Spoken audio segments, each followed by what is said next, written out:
Hey everybody, it's Ryan from Total Dog. So as you can see, the video's sped up, but this is me doing some recall work with Zeus. So as you watch, Zeus is a Weimaraner, so he's got a great nose on him. As he goes away, I'll constantly recall him back and forth.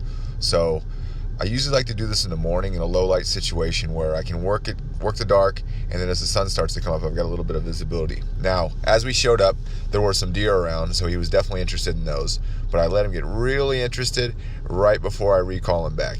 Here he comes. Look at him go. So once you start to do an off-leash recall, you start to get out of the dog what I like to call almost an off-leash halo, where the dog will go a certain, and right there it went dark on us, where the dog goes a certain distance and you'll constantly see it look up and look back.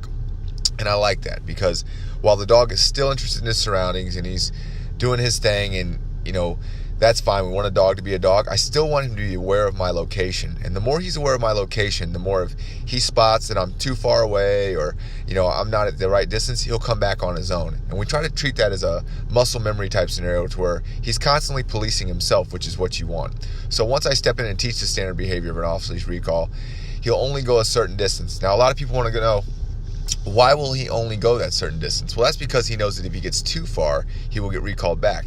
And I usually, depending on the dog, I'll give them enough space to where I can let them go and recall them back and let the dog figure out that way. Now I can be really tight on that, or I can be a little bit looser on that.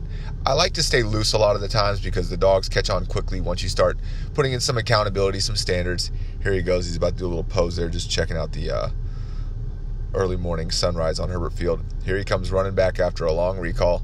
So I'll tell him okay, let him do his thing. And it was the same area from the first portion of the video. The light just came up. So as he's walking around, he's interested. Now I'll start to back up as I see the dog go in his own direction. Now what I'm trying to do is create space. Now he's interested in the pole over there, and that's when I'll recall him back.